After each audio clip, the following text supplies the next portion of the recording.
All right, y'all, we are live. We got a great show for you today. We got the world's most hated promoter in the building. Yes, sir. And we're giving away City Girls tickets to Summerfest, right? Summerfest featuring Moneybag Yo Mulatto. Yeah, Moneybag Yo Mulatto. D, you got anything to say to him before we get started? Sock it to my pocket. Roll the credits.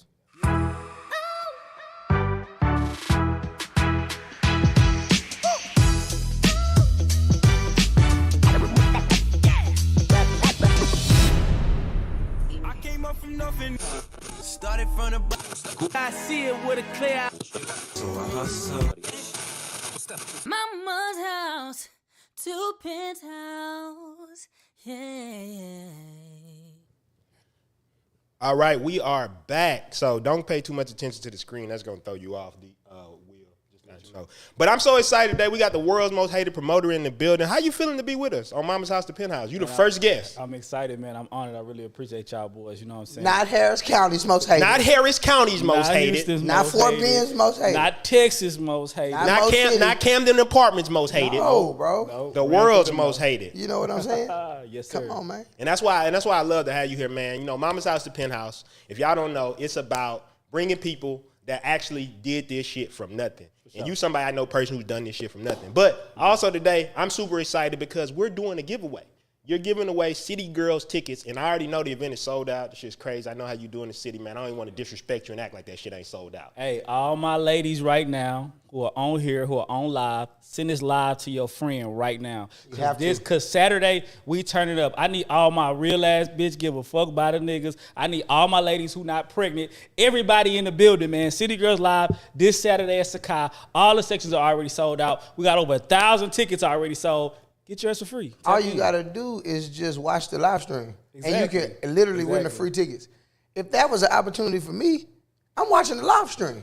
Man, look. All the I'm sending this live stream out, and I'm finna win these tickets. Y'all playing. I already know how to win them. All I got to do is call in when the opportunity presents itself, and I'm going to win them tickets. That's how I'm thinking. Hey, but look, I'm going to let y'all know real quick before we jump right into it. Memorial Weekend has moved from Miami to Houston. Houston is the epicenter of nightlife right now. This is true. Anybody with common sense, make sure you get to Houston. If you have not booked your section, contact the bottle girl, contact the promoter, and get here right now because it's going to be lit this weekend. You talk to TSA, you need to do whatever you need to do. Okay? For sure. And I'll let y'all know. So we're going to be opening up the phone lines a little bit later in the show, so make sure y'all watch it. We're going to be opening up the phone lines so y'all can talk to the world's most hated promoter. Y'all be able to talk to him live. Make sure y'all interact in the comment. Make sure y'all like. And then we're going to be giving the tickets away. So it's going to be 2 sets of calls. We're giving 3 sets of tickets, though, right? No, 2 sets. 2 sets of tickets. So we're going to give away tickets for the City Girls and Summerfest. So make sure that you tapped in live with us throughout the entire show. Make sure to like this, send it out to somebody because we're going to be going in. And then we're going to be dropping gems. For y'all who want to know about how to do this shit the right way in promotion, this is the man. Right. This is the man. This man has been attached to millions of dollars in club sales. That's no cap. That's no joke. So if anybody knows how to do this shit, I think you might know a little. You know a little. It'll be the world's most hated promoter. Not Harris County's most hated promoter. Okay. Sure. So you ready to get into it? You ready to get into it? Man, let's do it. Okay, so look, this is where we want to start, right? For those who may not know you, I know you may not need no introduction, but for those who may not know you, let's start at the beginning. Okay. The world's most hated promoter. How did you get started? What's your story? How was your come up? And just let the people know, like, how did you get in this game? For sure. So basically, really briefly, I started off doing parties in college. At the time, I was working at a restaurant while going to school. So, working at a restaurant, being a server was not something that I aspired to do for the rest of my life. I would walk into work and I would see people who are, way older than me. For sure. They'll be working there day after day after day, and that's just not something that I saw myself doing. I'm pretty sure if you're on this podcast, that's not something that you see yourself doing, working for anybody or working for any business and doing that for the rest of your life. So it was one day while I was serving. It was a guy who I know from when I started off doing parties and promotions. And he was in Papados. I used to go to Papados. So, like, if you know about Papados, if you go to Papados, if you live in Houston, if you ever been to a Papados, you know Papados is lit. Not only is Papados lit, this was Friday at happy hour. So the drinks was flowing. Big the Papados was then. in there. You know what I'm saying? People was in there with their chains and their watches and their girls kicking and have a good time. So my homeboy, his name is Mike Slim. Shout out Mike Slim. If you ever went to the strip clubs in Houston or anything, whenever Dreams was popping first back in the day, shout out Dreams. Mike Slim was one of the main real guys. H-Town shit. So we in Papados, it's happy hour. Like I said, the baddies are there. And then all of a sudden from across the room, Mike Slim yells. He say, "Hey, Is that him? At this time, I got my server suit on. I got my bow tie. You know what I'm saying? I got my pins in my pocket. You know, I smell like shrimp. I got stains on my shirt. So, you know what I'm saying? Everybody in the restaurant turns and looks at me, and I'm talking to a customer at the time. So, you know, I wrap up. I get finished chopping it up with the customer. Then I go over there and I talk to Mike Slim. He like, man, bro, you know, you got this on, but this ain't you. This ain't you. And then he grabs me by the shoulder. He like, this is the nigga. I'm telling y'all, this is the nigga. He started talking to everybody in Papa Dog. Everybody in Papa Dog, bro. It was like one of the most embarrassing moments of my life. Right. However, it was one of the most realistic moments of my life and moments of realization because I realized at that time, you know what I'm saying, I wasn't embarrassed that I was a server, but I was embarrassed that people saw me doing something that I didn't want to do or that wasn't representative of me. Sure. You know what I'm saying? They held you to a certain standard in their eyes. Oh, yeah, for sure. Because people don't know you was always really lit on the parties. Nah, I always threw parties, high school, you know, middle school, college. Everybody know. So when everybody knows you for a certain thing, like people might know you for working out, or people might know you for MCing, or people might know you for like the jury, and then all of a sudden they see DJ who's selling hundreds of $1,000s of watches, and DJ, you walk in Outback Steakhouse and DJ is there with a server uniform on. They like, man, this man, you know what's funny? You know what's funny about that? You know what's funny about that? And I've told people this all the time. You know, it's a job I don't think that nobody who's actually like, I'm gonna just say it, this black will do. Be a busboy in the club.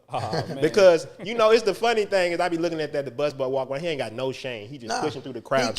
But just imagine y'all go to the club tomorrow, then all of a sudden Will turn around. He moving the shit around at the table with the sex. Like, hey, bro, what you doing? What are you doing? Nah, be like, sure. Oh, no, this is what I do. I do busboy. You're going to be like, hell no. Nah. I came to party with the world's most hated. Nah, 100%. And it was so crazy because when I used to work at the restaurant, when I first came there, you know, I would tell other servers, I would tell the managers and things like that, like, yo, I throw big parties, I'm touring, I'm doing concerts. And I kind of think they really just blew me off in a sense because they're like, man, nigga, if you was doing that, you wouldn't then be why would you be a for sure. Why would you be here? Yeah. You know what I'm saying? So I remember it was one weekend we went on tour with Currency in the Jets. Shout out to my guy Currency. You know what I'm saying? We did multiple sold-out shows with him. But we was going on tour, and the tour was Houston, Austin, Dallas. So it was the Dallas leg of the tour, and I needed somebody to pick up my shift. And I was like, yo, you know, can you pick up my shift? I even offered people like up to $100 to pick up my shift. In a way, if you are in the restaurant industry, if you're a server, you know that your shift can't get covered unless somebody else is going to cover it for you. Sure. There is no days off. We even work on holidays. Right. So nobody would pick up my shift. And so I just took my chances, you know, as a person who came and worked in extra shifts when they needed extra people, as a person who was like an exemplary employee and things like that. I thought that, hey, you know what I'm saying, they'll be all right one day without me. Surprise! But Monday, so like I said, the tour was on we had a 3-day tour. The tour for Dallas was on a Sunday. I caught the bus, went to Dallas. Shout out to Greyhound. They had Wi-Fi. Shout out to Greyhound. Big old Greyhound. Shout out Big Greyhound, man. Not Megabus? Not Megabus, Greyhound. Not the Flex bus? They had Wi-Fi. It was lit. I took the Flex bus too one time. Flex gonna get you Where'd there. you go, though? Where did you go? I tell people, I ain't bougie. Man. Can we get there? Man. It's like somebody talking about I ain't gonna take Spirit. Right. I mean, like, I'm gonna try to get some more. Yeah, I want to get on United but if I gotta get there on Spirit, I'm gonna get there. I'm gonna get there. Man, Spirit has some really affordable rates. You know I understand. They did do y'all dirty, Columbia. Matter of fact, you know, our boy Mercedes Letterman's in the chat. You know, they banned his ass from Spirit for talking down. Oh, yeah. He was on the news. I'm sorry, I didn't want to get you off track, but he was on the thing talking on Spirit. He on the news. Yeah, so they did this, and this. Yeah. He sent him an email saying, for the aforementioned behavior, you've been removed from Spirit. Basically, get your ass off my here, God. Shout out Mercedes, though. Don't worry. We going to take trips on big. That's a private jet. We finna get the, no COVID test. Big P pilot. Yeah, but I ain't want to interrupt the world's most hated promoter. I feel like this is the turning point story. This is the point where you like, I'm about to have my turn in the story. You know, the hero's journey. Yeah, so for sure. Go ahead and let them know they wouldn't pick up your shift. Nah, they wouldn't pick up my shift. We went on tour Dallas to Currency, sold out. We came back to Houston. We had the tour to Houston, so it was a Monday because it was a 420 tour. Mm-hmm. And then, you know what I'm saying, so one of my coworkers called me.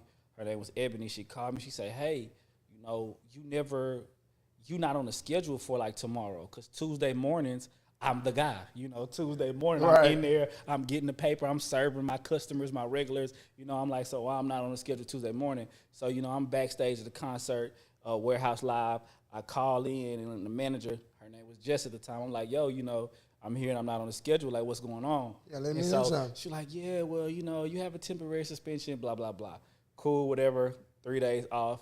Amazing. Enjoyed currency. Had a blast.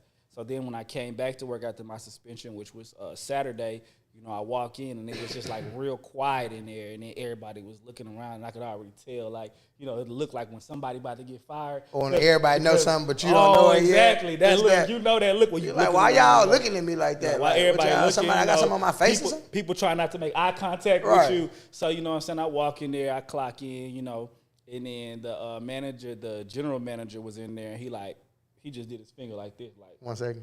Wait a minute, you know. So I'm just standing there. And then we go in the back and make a long story short. He's like, basically like, you know, I feel like you got other priorities. You know, this isn't for you, and a bunch of, you know, bullshit. So he had no idea who he was talking to. Nah, he didn't, you know what I'm saying? I'm pretty sure he don't now. But yeah, so like, you know, shortly after that, you know what I'm saying, I had formed my own promotional company called the In Crowd. We did like house parties, and, you know, I slowly worked up my way, grassroots. Me and my guy, Prinston Hicks, you know, shout out to Prinston Hicks in the Massive Action movement. You know, just through massive action, taking action, going out, really getting in people's faces. You know, I know Instagram is real big these days, kids, but we would go out to other clubs and pass out flyers. We would go in the mall and just meet random people, Straight meet cold random approach. girls. We would go on our Facebooks. We would invite everybody out on Facebook, you know, get flyers printed up, and really just a whole ground street team type of tactic in your face. And then now, you know, we're at the point today to where we have multi-million-dollar clubs. We're doing events with the City Girls. Damn. Some of the biggest celebrities you could ever see. You know what I'm saying? Yeah, man. Celebrity events. I feel like you ain't get them enough of what you do, because people need to know you really came from doing this shit. Like, this Mama House to Penthouse, you really came from the back, the toy room, doing this shit. For sure, yeah. And so also, like he said, at the time when I was working at a restaurant, I was living at my mama's house. So anybody who's online here right now, whether you want to start your own business, whether it's a nail business, whether it's a hair salon, whether it's T-shirts, whether it's selling luxury toilet seats, designer nails, or whatever, I'm here to let you know, like, I started my nightlife company living in my mama's house in the toy room, you know what I'm saying, from all the way from the bottom. No rich investors. Make sure y'all like the video for that. No rich. Make sure y'all like the video. Share the video. Seriously, because a lot of people don't need to. You need to share this right now, because a lot of people want to get money in the nightlife, and they want to. Now I'm talking to these people right here, everybody that's tapped in right now. JP Henry, JP was good. Hey, that's what I'm saying. Check in Rack City. Rack City. I'm gonna tell y'all a little secret though. Rack City actually here. Actually in the building though. DJ Rack City, badass DJ in the city. Come on, man. Badass DJ in the city. Make sure you share this, because a lot of us, listen, this is what they're not going to tell you. A lot of us low-key want to get money out of that nightlife industry, but it's a lot of people judge you unless you're really getting that money. You got to really, it's like rapping. If it don't work, you look weird until it work. But as soon as it work, you know, so like everybody needs to pass this information around. The world's most hated promoter is live streaming right now. In a few minutes, you're going to be able to call him and directly be able to talk to him, okay? So what I'm saying is pass this around. This is not even normal right now. We actually filming. Yeah, and make sure y'all like this video. This is like watching a TV show. You get what I'm saying? So this shit costs a lot of money. Y'all got to fuck with this. And then the thing is, I know people hit you up all the time like, bro, how do I promote? You literally giving away free game right now. This and free tickets. Come on, free tickets, free games, free shit. Bro, you Santa Claus? Are you Santa Claus? You got some of the free VVS? I mean, bro, look, people ask me all the time, even like waitresses, even like, you know, ladies, if you are aspiring to be a waitress, you want to be a waitress, people always hit me up and ask me for advice, and this is something I can literally talk about all day. So, you know what I'm saying, right now, if you're a promoter, you live in another city, you're trying to get your city popping, this is an opportunity for you, you know what I'm saying, because one of my goals with the In Crowd was to create high-quality entertainment, as well as bring the same experience that people, when they travel to L.A., when they travel to Miami, when they travel to New York, when they travel anywhere else, you know what I'm saying? A lot of times the nightlife in these cities is so big. Vegas has amazing nightlife. You know what I'm saying? And for a while in Houston, people always thought that we was just riding horses and we down here and we chewing on straws and it's the tumbleweed. Cowboy riding horses. But Houston, hey, I'm here to tell you. Hey, look, I'm here to tell you, Houston is lit, man. Right. Whatever city you from, whatever state you stay in, they all moving to Houston. It's all moving to Houston right now. Right. Man, that's beautiful. That's serious. Man, that's beautiful, man. Look, I want to just give a round of applause for that. Yes, sir. Because, I think a lot of times people don't recognize how hard it is to come from the bottom. So I got a question for you. Especially in industry where they that's sing, really gonna, you know what I mean? That's really going to push through that or whatever, right? Y'all stay tuned in because we still giving away them City Girls tickets later in the show. We still open up the line so y'all can talk to the world's most hated promoter directly. But this is my question, right? Go ahead.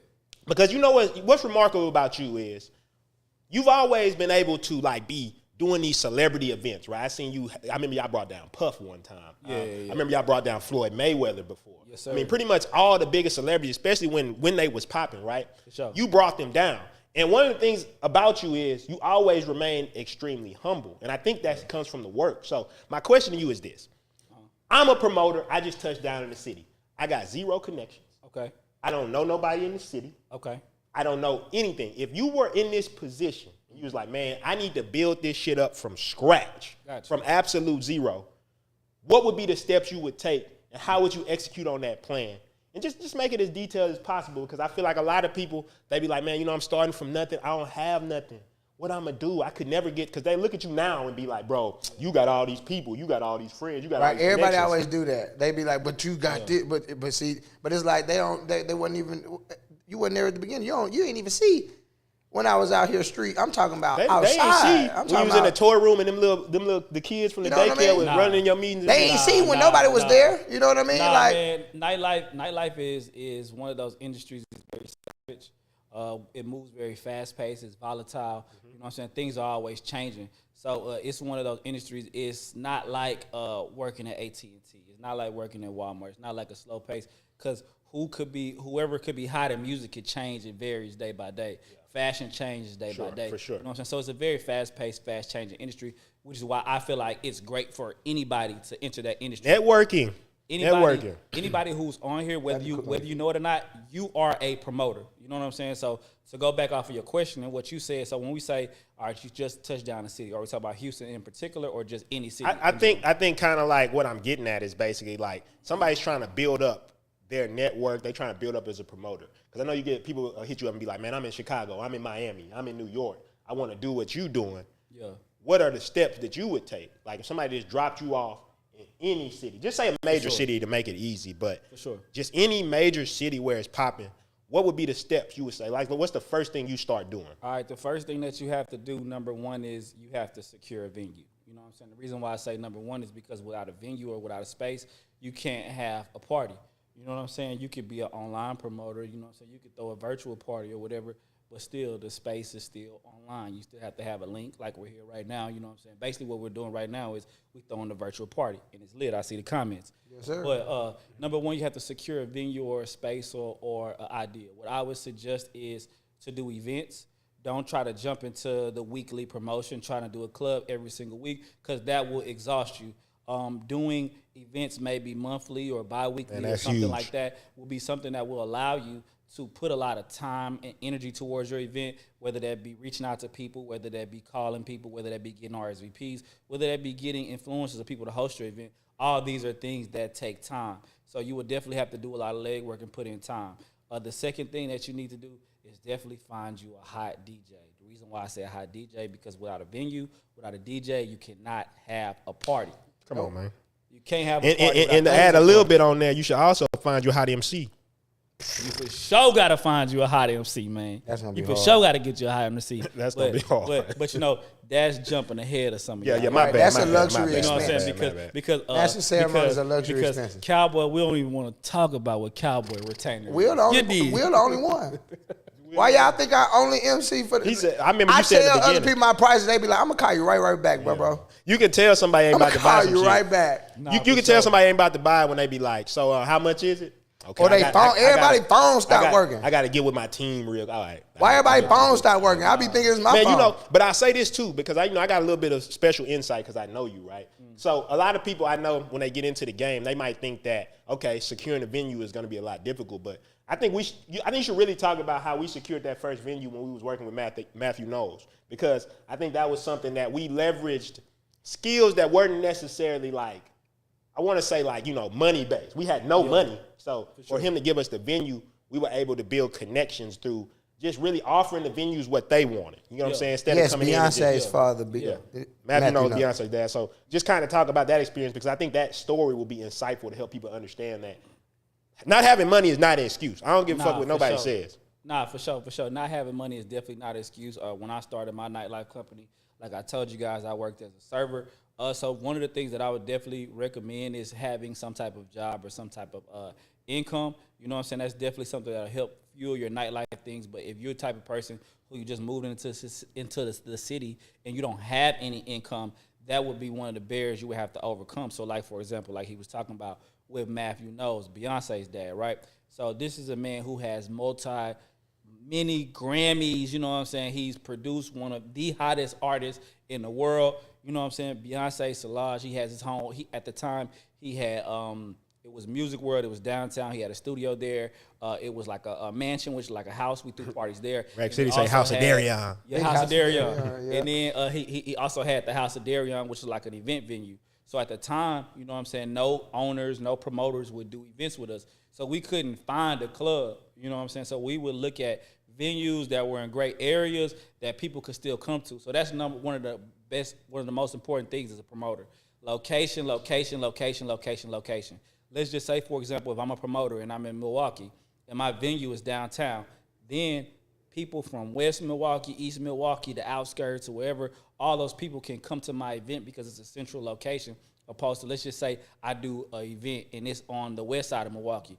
Now what I have done is I've segregated my clientele to one specific area of town, and I've made it very difficult for people who are in other areas of town to frequent there and patronize my business because they have to drive so far. For sure. You know what I'm saying? So just simple, practical things, really. Yeah, so one of the things that I liked about the House of Darrell was that it did not look like a club. It had the mansion in there, and it was centrally located in the middle of town. It had a bunch of parking. So, like, if you're a promoter and you work with venue owners, you know you don't never get any of the parking. So what I did was me and Prinston went in and we did a proposal. So we did not have a lot of money, but one of the things that we did have was we had a lot of time on our hands and we were very creative. So because I was broke, because I didn't have any money, one of the things I learned how to do was make flyers and make graphics. Same thing with Prinston, Mama's House to the Penthouse. When he's coming up, he's from college. He doesn't have a lot of money, so he learned things like cinematography. He learned things like business etiquette and things like that. Same thing with Cowboyy. When Cowboy's coming up, when he had TSU, he didn't have no money. He literally told me, like, Prinston didn't like Cowboyy. I know we talked about this last time. He didn't like Cowboyy. I always talk about that. He literally did not have clothes. I did. Country Cowboy did not have clothes. So that's where the character Cowboy comes from, in the hat.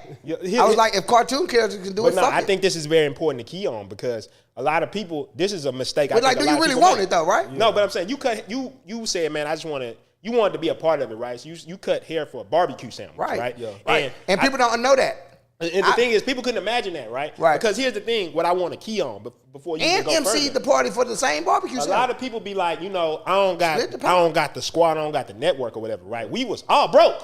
No money. All of us was broke, but we had skills. So what we did, because you got to think about this. You got somebody, because at the time, what you did have, you at least thrown some parties with other people. So for sure. And this is a good strategy. You can get on parties with other people and then just leverage that as part of your events. Take pictures with the celebrities and shit like that. So now, when you go present this to these venues, they're gonna be like, "Oh, damn, look at this person. This person actually has done some shit, right?" But then also leveraging the people right around you. I remember when Cowboyy was DJing at your party. And I never forget that shit. He became my favorite MC at the party because he was at the shit. It was the Halloween party we did. Big old Halloween. He was on the mic, and he was like, it's that in-crowd shit. We ain't gonna talk about that, though. And I thought that shit was so fly. I was like, damn, he's talking in a way other MCs didn't talk. But we formed an alliance. We could get into that type of stuff. We formed a mastermind alliance at that point. Sure. So now, the stuff that would have cost you a lot of money to get, because I built these skills. I built the cinematography, the business skills and shit like that. I'm like, shit, bro, let's just run the play. Right. And then we bust down how we bust down. So now, because I specialize in this, you getting high quality shit, but you're not paying the same rate. You feel what I'm saying? Exactly. That's the power of networking, though. Nah, for sure. That's the power of nightlife. People nightlife promotion in general is I don't know what the ROI on that shit is. Yeah. I'm talking about real life though. I'm talking about, like, if there was a little, I always think about this when I'm MCing, like, if this is a music video, like, where like above your head, like, what if your real life stats popped up? Like, I'm talking about the red line and the green line. Yeah. If you redlining, you redlining. If you green line it, it's above your head. For sure. So I be thinking like man, it's probably really green in here right now. Yeah. And it's not even about nothing other than the fact that the type of person that I am, and I know it's an energy based thing. Like nightlife is all about energy. Like the promoters will bring the people, of course. For sure. And that's just like, you know, how it goes. But I mean, I love that. Red line, man. Shout out everybody in the chat too. Rack City said yesterday's price is not today's price. That's true. Some real shit. That's true. Some real shit. The price gonna go up. I gotta give a round of applause for Rack City for that. That's just the real shit. You got Rack City in the building. But yeah, go ahead, continue. So basically, you can leverage that and stuff. So okay, we got our first venue, right? Yeah. We got our first venue now. Yeah. So, what do we do now that we got our first venue? Now that we moving forward, what's the next thing we gonna do? Well, I think the most important that you do is you create a plan. You know what I'm saying? Whether that be a plan for your expenses, knowing what you're going to spend, a plan for how many people that you want to get in there, and goals. You know what I'm saying? And in those goals, it should be profit for you. So, like when I first started doing college parties, that was one of the things that I always did. I would write out what are all my expenses, or type out what are all my expenses. Then I say, all right, my expenses are $2,000, or my expenses are $5,000, you know. Sure. So now I know how many people I got to get in there at a ticket price to at least break even and to make me some profit. That's what you call millionaire math. So one of the things that allows you to do, it allows you to set goals in your mind. So if you know you got $2K to cover, right? Let's just say you're charging $10 a ticket. You need at least 200 people. Yeah, I know. You should never do math on air, and I've said that a lot of times. I've seen you hesitate just a little bit. Because sometimes you say some shit, and everybody in the chat, because they at home with their calculator, they be like, that shit wrong. Right. That shit wrong. I mean, but yeah, you're right, though.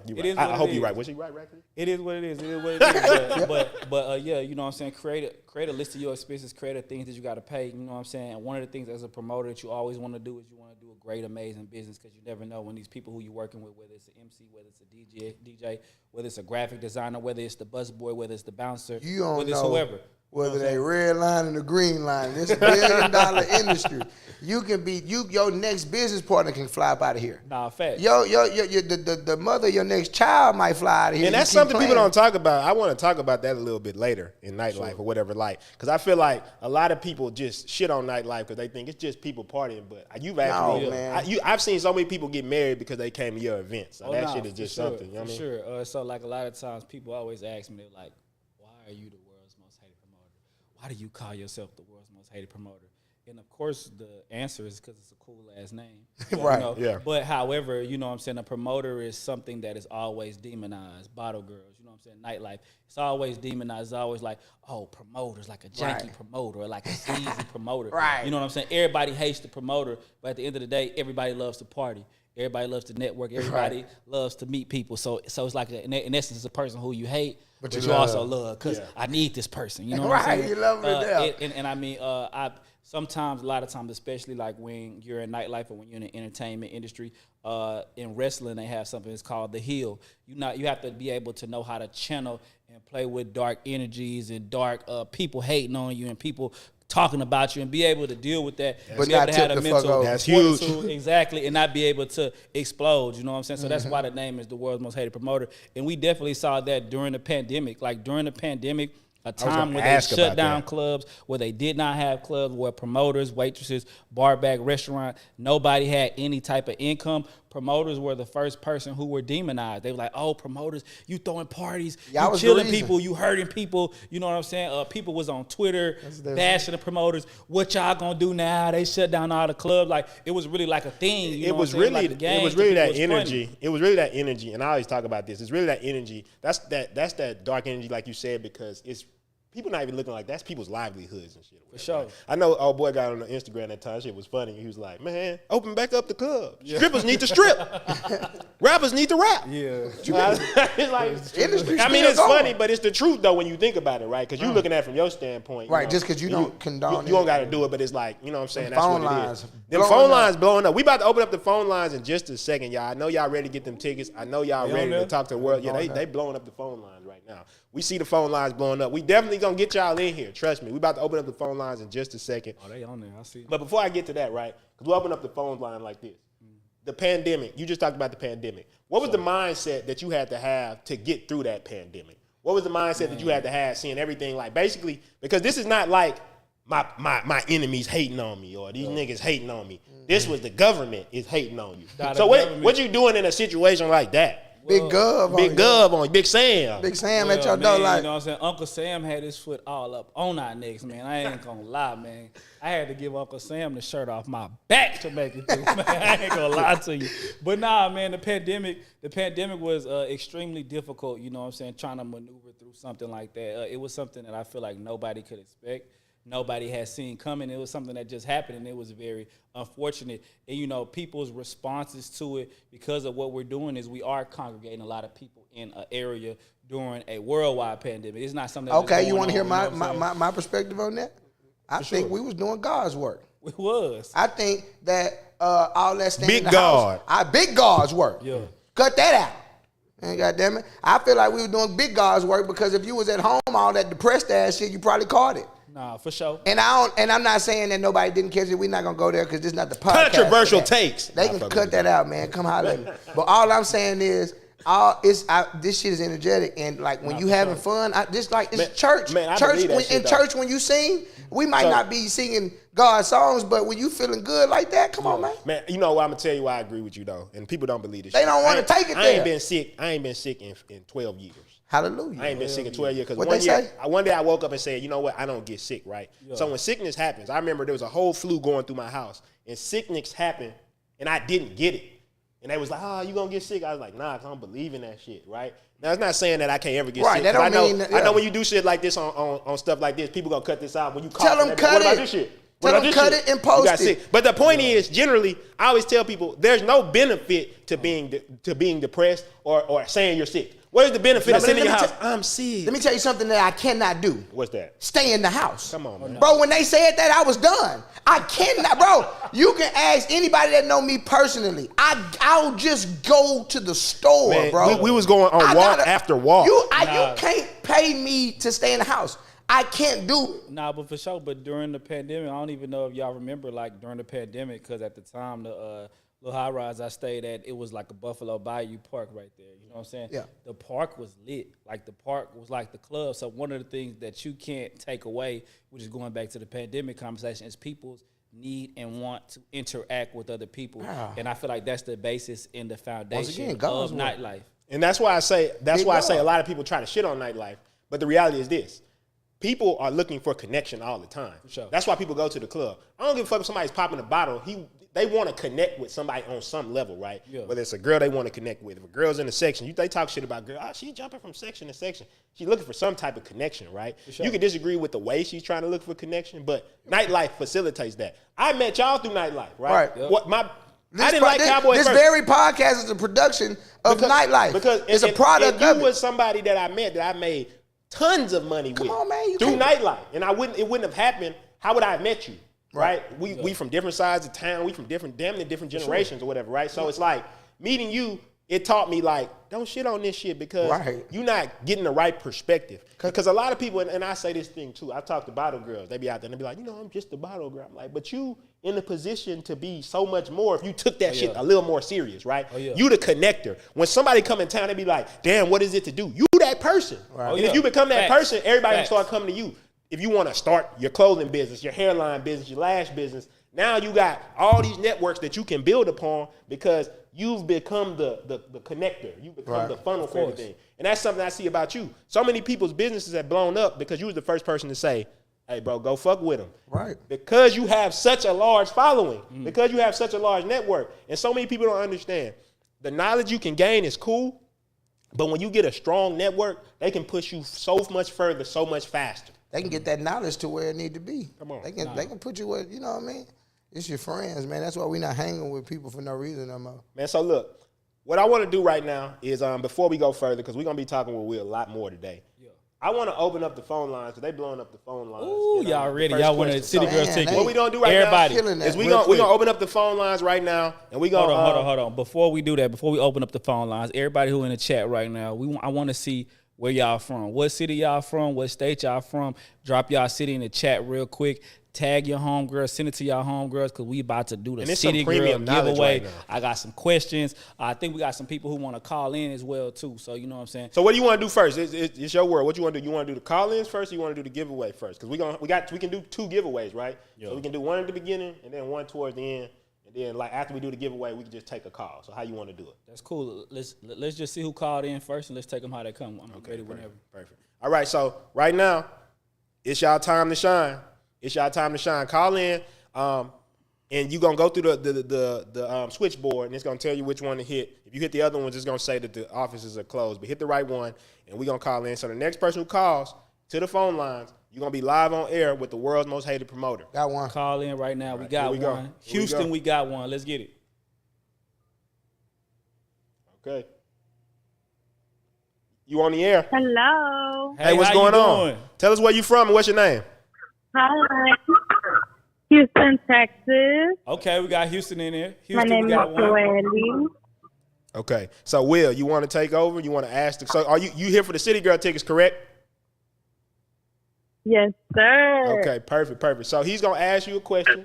You get the question right, we gonna get in contact with you and get the City Girls ticket. We gonna get your Instagram. He gonna DM you. We gonna do all that type of stuff, and then we gonna make sure you get the ticket. So you ready? Are you ready? Yes, sir. All right. What's your name? Joelle. Are you nervous? A little bit. My hands are sweaty. This is your chance to win 2 free tickets to party and turn up with the City Girls. This Saturday at Sakai. Are you ready? God. A homegirl got the Google. You ready live in the on Mama's background. House to the Yes, Penthouse. I want to take some booty. All right, your Yes, first I wanna question. take some booty. Your first question. You ready? What is Young Miami's real name? I need What's the first her real and the name? last name. What is Young Miami's real name? You got 20. Put your phone down. I know you're I don't know Googling if I it. can pronounce it. What'd No, you I say? don't know if I can pronounce it, but I know it's Carita Romeka Brown. There you go. You have it. We got it. We got it. It's a winner. Hey, she wants some. I know you Yeah. Googled it. It's cool, but you got 2 free tickets to see City Girls. So look. What we want you to do is if you're in the YouTube chat, drop your Instagram name right now. Yeah. We about to reach out to you from the Party with the In Crowd page. Yep. So we're gonna reach out to you on Instagram, Party with the In Crowd page. We're gonna make sure we get that to you. We're gonna make sure you get those tickets. We appreciate you for calling out.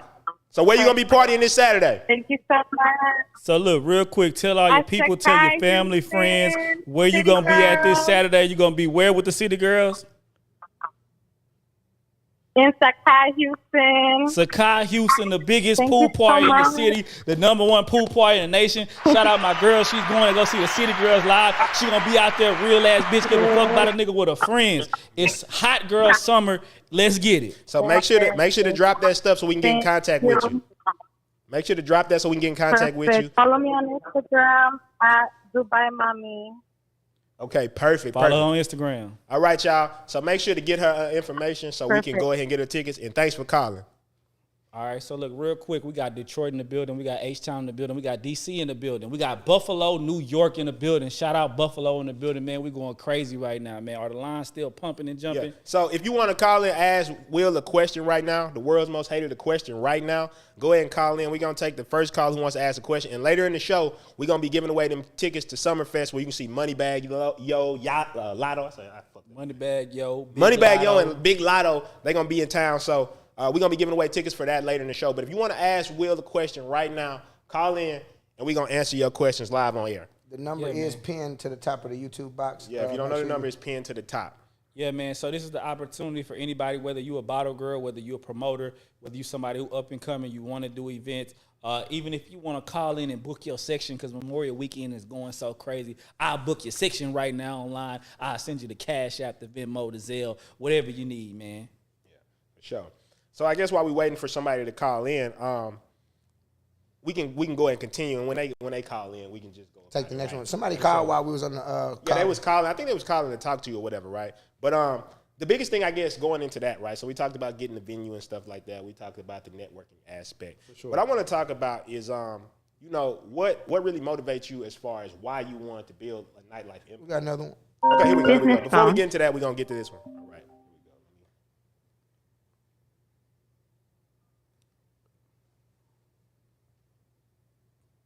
Hello, you on the air? Caller, you on?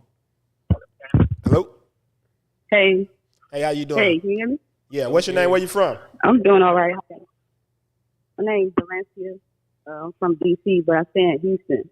Okay. Perfect. All right. So you got a question for the world's most hated? Yeah. My question would be just basically, how do I gain the initial experience working under somebody like you? Because I have been in your DMs and trying to get an interview with you and stuff, but I know you're a busy guy. Yeah, for sure. So what position would it be that you would be looking to do? You know what I'm saying? Like, what you trying to be? For promotion. Okay, promotions. So the first thing that I would do would be like to intern, to do basically, what I did. When I first started off, I used to work for Live House. Shout out my guy, Super Kurt. You know what I'm saying? I work with a lot of other promoters as well, too, but that's one of the things that I really just consider an internship and I learned a lot from. What that is going to allow you to do is to soak up a lot of game for free. Like, so somebody like me, like you said, I'm very busy. I have a lot going on. So it takes a lot for me to sit down and one-on-one train somebody, especially if they don't promote for me. So that's like something or service that will cost for me to sit down and train you. However, you know what I'm saying, if you come and you work for the company, let's just say you start off as a promoter. You will come to one of our casting calls, or you would just even come to one of our events and ask one of the door staff, like, hey, how can I become a promoter? Because at the point that I'm at right now, I don't even deal with my promoters on a day-to-day basis. You know what I'm saying? We have classes and trainings, different type of things like that. From that point, I would say, working your way up, learning how to apply and use those skills and taking those time by time. One of the things that really helped me become a great promoter was working with other promoters and learning and seeing their operations. Same thing when I used to work as a server at a restaurant. When I used to work for Papa Do's really leaned hard on service, and even their training process is something that even to this day I always remember, and I add different type of things or remix the way that they did it and apply it to mine. So that's one of the things that I would say, just to look at what your end goal would be and to start somewhere with someone who does have the knowledge. Even if it's like somebody like me, like let's just say, for example, I'm not responding back to your calls or your DMs or like your texts. It's always another promoter out there as well too that can help you and give you that knowledge and help you along your path. Also, you can work for free. I always tell people that I used to work for people for free just to get in the door, and then once I provided value, they would just start paying me. Yeah. Nah, for sure. Yeah. Okay. Does that answer your question though? Yes, it does. All right. Okay. No problem. And then also at 8:30 p.m., I'll be at Parma tomorrow. So if you want to sit down and talk to me one-on-one, Parma tomorrow, 8:30 p.m., we can have a meeting. That Parma be lit. Don't sleep on that Parma. Okay. All right. Thanks for calling. Thanks for calling into the show. All right. Thank you. All right, bye. Thank you. All right. Well, you want to take one more? Go ahead. We'll take one more. Somebody call in, and then, like I said, we'll get back to talking. And then we're still giving away that Summerfest, right? Summerfest tickets later. So everybody, make sure you like this video. Make sure you share it. Make sure you send it out. Get those likes up because, like I say, that really helps the show. And it really helps everybody who needs to get this knowledge and needs to get these tickets, to be honest with you. So, yeah, we're going to take one more. So callers call in. We're going to take one more call, and then we're going to get back to the promoter secrets from the world's most hated promoter. You should hit him with that. What? Is that it? I don't want to mess it up. Business phone. Here we go. JP. We got another caller. Here we go. All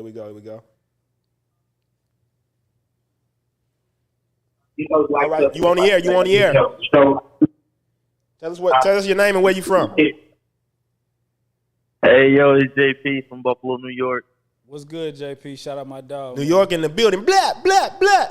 Hey. It was good. Yo, y'all funny as hell. Honestly, I got a couple questions because I've always been like an outgoing person. So me, I've done Uber. I talk to random people, girls, man, lawyers, CEOs, all types of crazy, Yeah.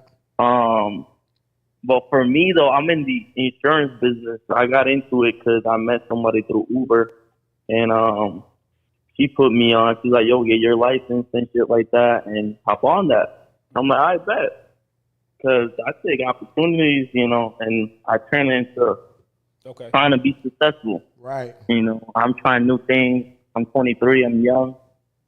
So my thing is, I started following everybody from the insurance business, trying to see what they doing and stuff like that. And I'm like, you know what? Like, I don't really want to deal with this because, like, it's like older folks, and it's cool. I love helping people and stuff, but it's not a thing that I see long term. So when I started going out and trying to explore Houston more, I'm like, yo, this is more of my vibe. Like, you know, I'm getting around people that is my speed, young, trying to have fun, trying to enjoy life, you know?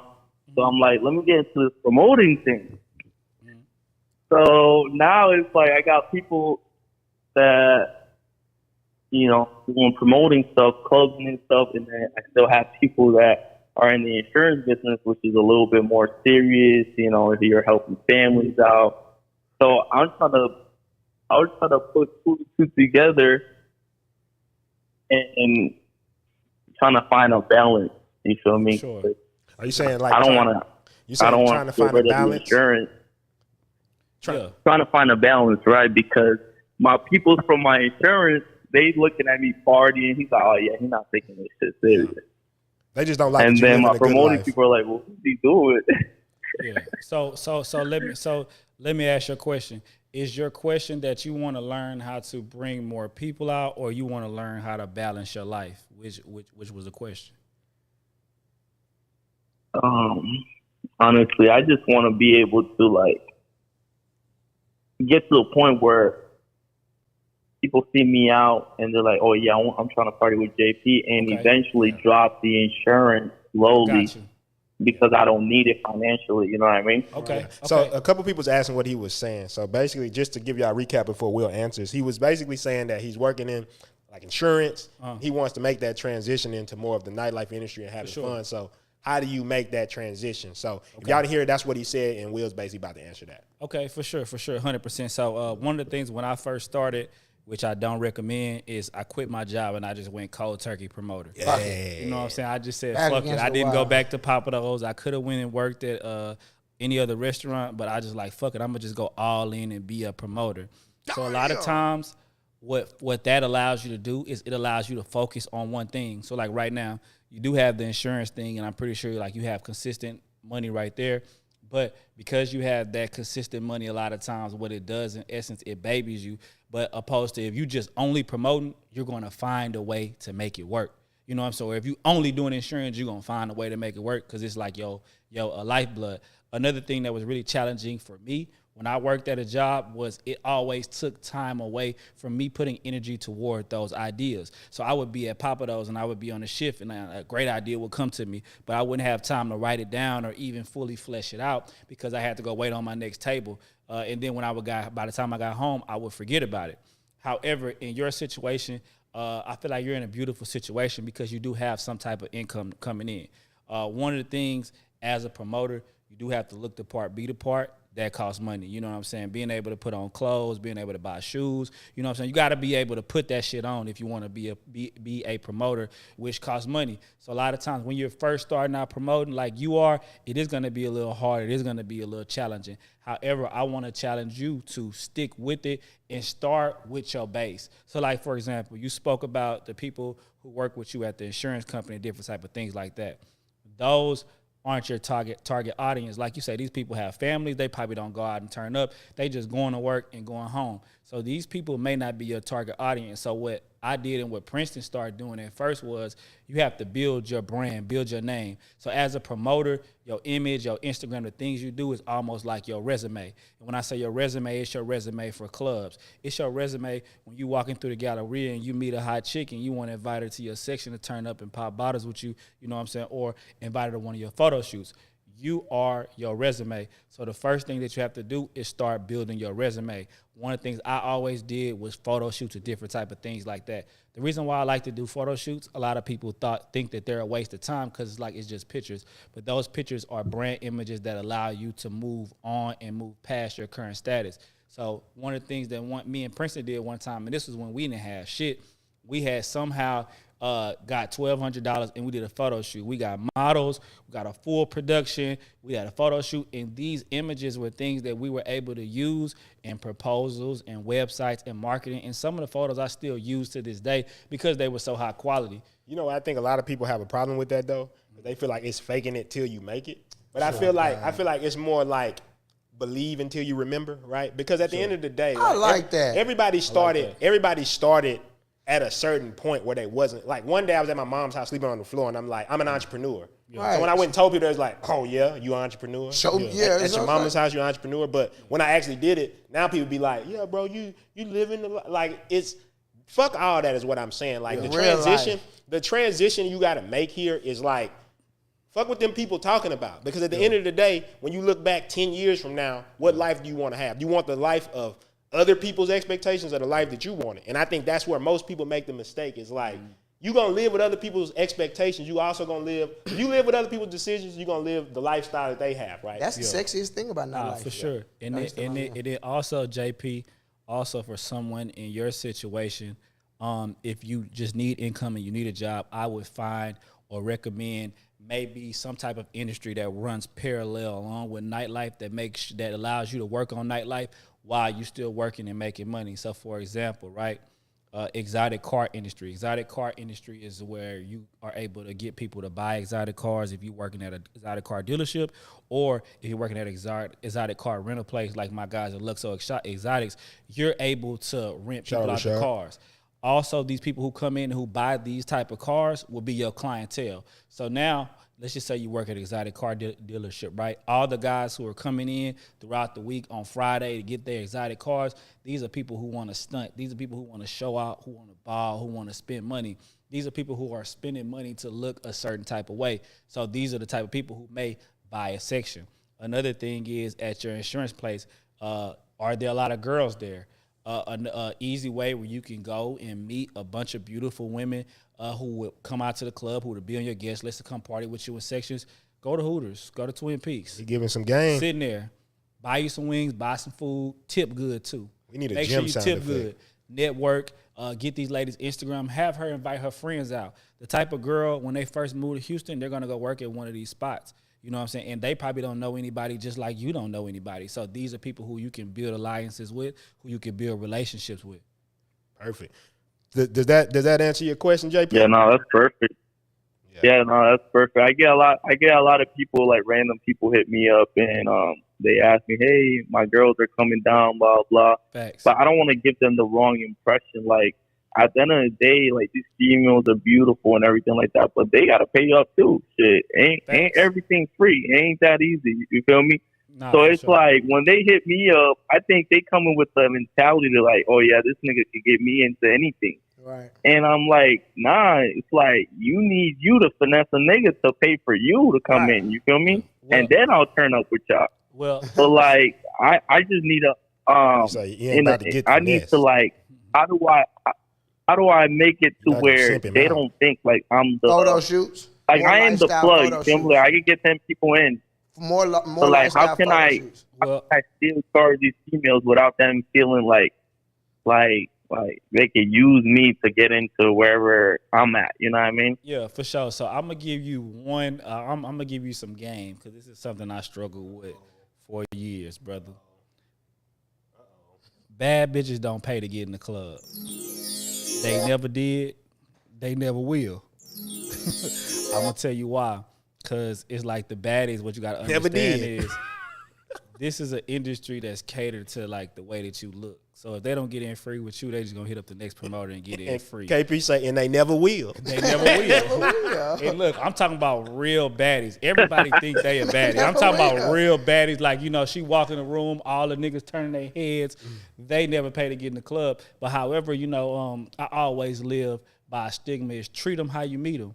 You know, if a woman meets you and you like, oh, I'm going to get you in the club for free, you can get in with me. Then the next day, you go into the next club and you ask them to pay to get in, that's never going to work because you've already set the precedent and they're going to just treat you how they met you. Like, oh, this dude, blah, blah, blah. So a lot of times you have to train people on how to party with you. You know what I'm saying? And that might mean you might have to sit in the sections with yourself someday with a big bottle of Anejo. You know what I'm saying? Like, it's some days I'll be in the section with me, couple of my partners, and that's it because that's what it is. Man, you know what though?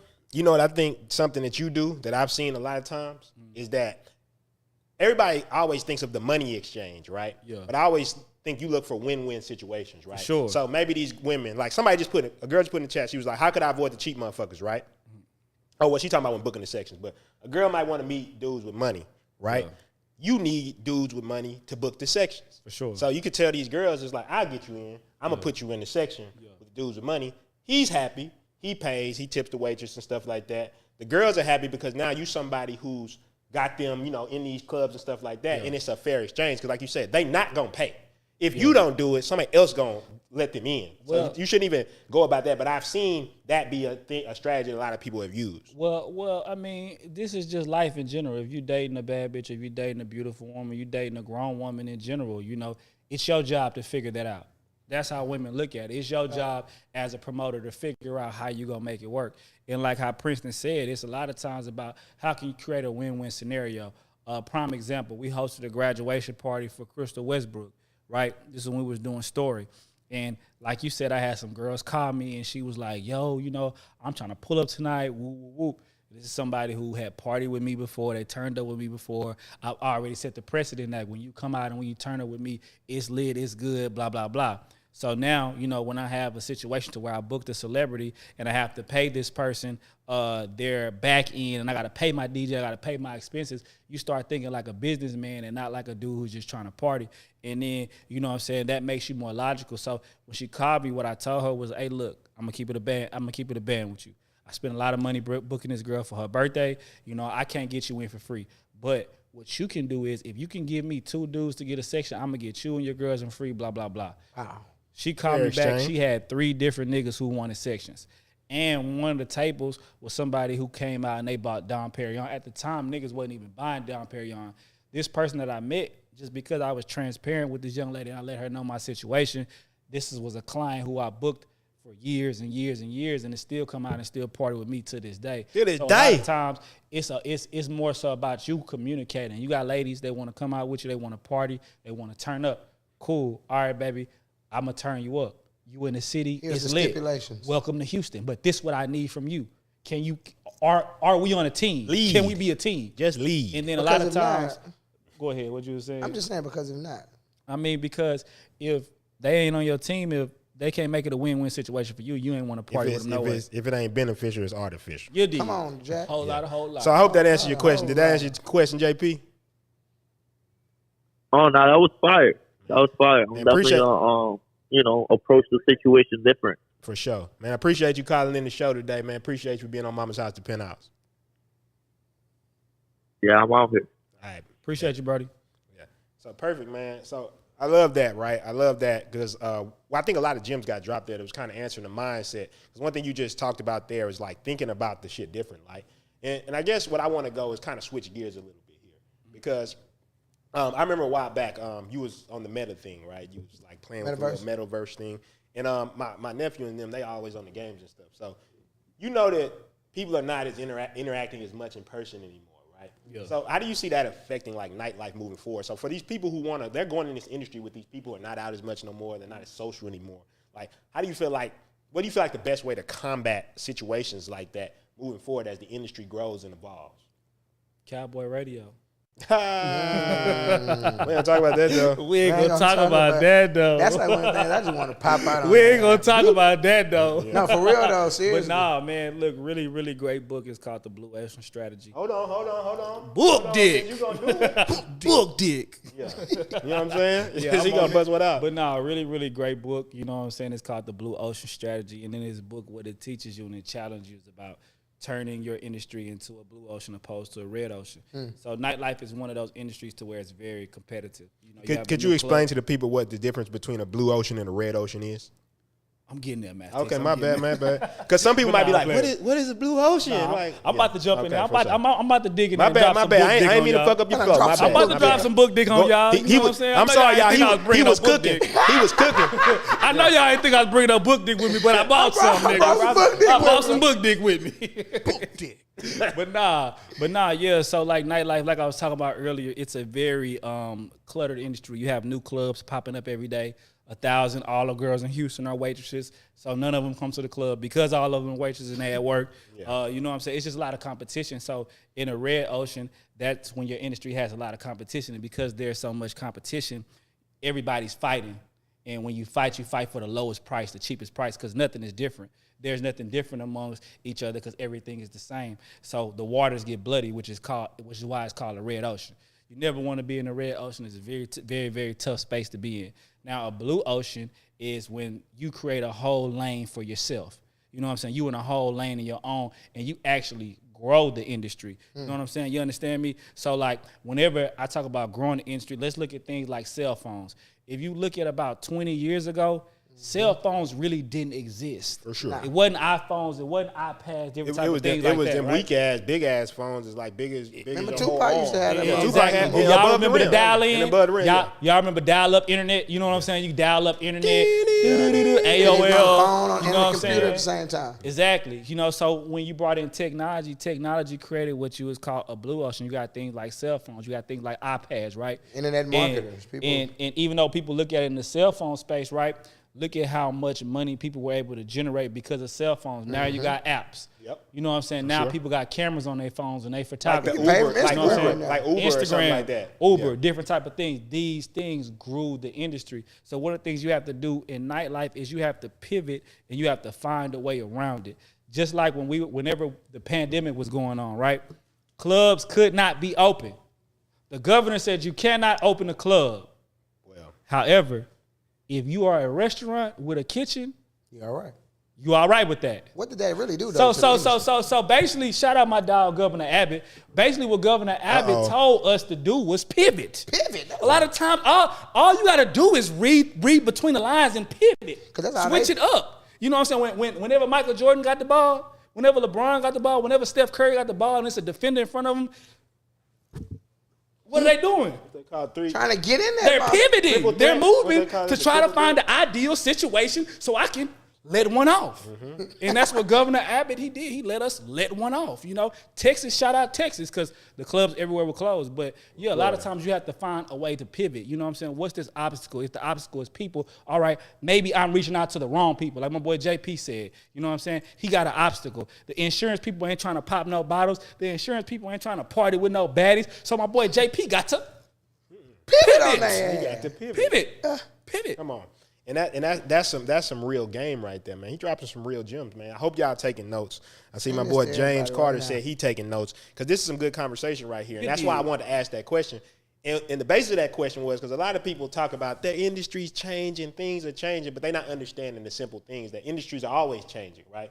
And the people who survive in the future are the people who learn how to pivot, right? So I do want to talk about something else because we didn't get a chance to talk about this, right? Sauce. Man, the nightlife industry is a crazy industry. Oh, yeah. You know, you got bottle girls, you got baddies, you Yeah. got bands, Yeah. you got all that going on. I think I know where this is going. What's up with the reality show? Oh, man, you know. Man, shout out to my team, man. Shout out to the studio, you know what I'm saying? We're finalizing a couple of contracts. There's going to be a reality show coming soon. The details, I can't really discuss them, but you know what I'm saying? I know y'all see me and DJ. We dressing better. We getting more chains, more jewelry. I'm looking better every day. Wearing more you know and what going I'm out saying? more. You know what I'm saying? I don't know what else to tell you. They bro. trying to put us on TV again. Come on, man. That's all they Cowboy ever Radio. wanted to do. That's what all they ever wanted to Are do. they ready for Cowboy Radio, P? We ain't going to talk about that, though. Cowboy No, Radio. let's not talk about it. No, I mean, I think the thing is to talk about that is basically you got to evolve industries, but you also got to evolve as a person, right? Yeah. A lot of times, Yeah. what's great about this is how, just like he was talking to JP and you was telling him, like, you know, the girls are doing this, it's right. Sometimes you just need to think about the problem a different way. Because I've talked about this before on the show. You can't solve a problem at the level it was conceived. That's Albert Einstein. So basically, sometimes you got to go a paradigm up and look at a bird's eye view of a problem and be like, maybe I'm looking at this shit the wrong way. And it requires you to emotionally step out of the situation and hover over it. That shit is hard because that means you got to put yourself in like that person's shoes and, you know, your shoes and look at it and be like, okay, yeah, all right, damn, she might not want to party like this. I might have to, and I might just, you know, just think about it like how you said, another angle. One of the things that you said earlier, let's just talk about energy real quick. And when you think about nightlife, right, and we talk about energy, you know, with, I think they said it on Batman. Was it Batman what they said this with Spider-Man. Spider-Man. Spider-Man with All the comic book people. with, It was definitely Spider-Man. all my motherfucking DC and Marvel guys tap in, but with great power comes great responsibility. So that's one of the things I feel like that we don't think about a lot of nightlife promoters, DJs, waitresses. You know what I'm saying? You're dealing with people. You're dealing with a lot of people's livelihood. You're dealing with people who are drunk, people who are inebriated, you know, different type of things like that. And you as a promoter, or you as a patron or somebody who is in nightlife and you're a caregiver for these people, you had a responsibility to make sure these people make it home safe. People are putting their faith in you. You know what I'm saying? A lot of times we invite these girls out, different type of things like that. These girls are getting drunk. Simple things like walking them to their car, calling them an Uber, making sure they get home safe. You know what I'm saying? Like, you got to think about things like that, even in the money aspect. You know what I'm saying? You have all these people who are coming, who are paying to get in, who are paying to get at the door. These people are supporting you. They're giving you their energy. They're giving you their time. So you have to evolve as a person, and you got to learn more, which is one of the reasons why I travel, because a lot of people are putting faith in your hands. Like, if you say a party's lit, if you say come here, it's going to be lit, the party need to be safe. The party need to be lit. Your word is your brand. For sure. For sure. 100%. I 100% agree with that, man. I think stuff like that is what people need to hear. So I got another question in, because I think this is important when we talk about rising up the ladder and building an organization, because one thing you have done is not just go out there and promote and bring people to a party, but you've built an organization which contains like floor managers, bottle girl managers, bottle girls, other like Will don't pay me out. That's right, a whole team, right? Yeah. A whole structure, marketing, advertising, like all that. How do you navigate those relationships? What's your philosophy when you say, man, I'm about to navigate these relationships, I'm about to bring people together? Because that's tier 10 shit to even have those many people working with you for so long, and being like, you got to think about all those people at all times, like, in all those departments.